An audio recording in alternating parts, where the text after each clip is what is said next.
মধ্য আকাশ থেকে যাত্রীসহ নিখোঁজ নেপালের বিমান। ভ্রমণের সময় মাঝ আকাশ থেকে নিখোঁজ হয়েছে নেপালের একটি প্লেন। নিখোঁজ এই প্লেনটি দেশটির তারা এয়ারলাইন্সের এবং বিমানটিতে ১৯ জন যাত্রী এবং ৩ ক্রু সহ মোট ২২ জন আরোহী ছিলেন।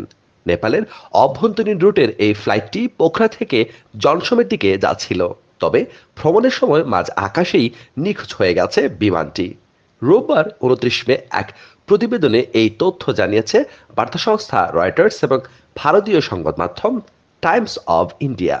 সংবাদ মাধ্যম বলছে, রোববার সকালে মাঝ আকাশে হঠাৎই হারিয়ে যায় নেপালের একটি ফ্লাইট। তারা এয়ারলাইন্সের এই বিমানটিতে ১৯ জন যাত্রী নিয়ে পোখরা থেকে জনসনের দিকে যাচ্ছিল।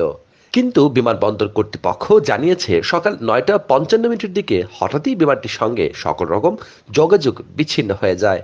প্রতিবেদনে বলা হয়েছে, বিমানটির ১৯ যাত্রীর মধ্যে ৪ জন ছিলেন ভারতীয় এবং ৩ জন ছিলেন জাপানি নাগরিক, অন্যরা নেপালের অধিবাসী। এছাড়া বিমানটিতে ৩ জন ক্রুও ছিলেন। তারা এয়ারের এক কর্মকর্তা জানিয়েছেন, পোখরা থেকে ১৯ জন যাত্রী নিয়ে ভ্রমণের সময় ৯ NET বিমানটির সঙ্গে এয়ার ট্রাফিক কন্ট্রোলের রোববার সকাল ৯টা ৫৫ মিনিটে যোগাযোগ বিচ্ছিন্ন হয়ে যায়।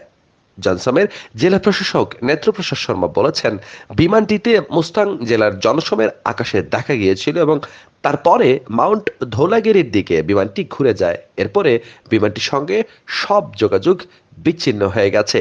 এখনো পর্যন্ত খোঁজ মেলেনি এই বিমানটির।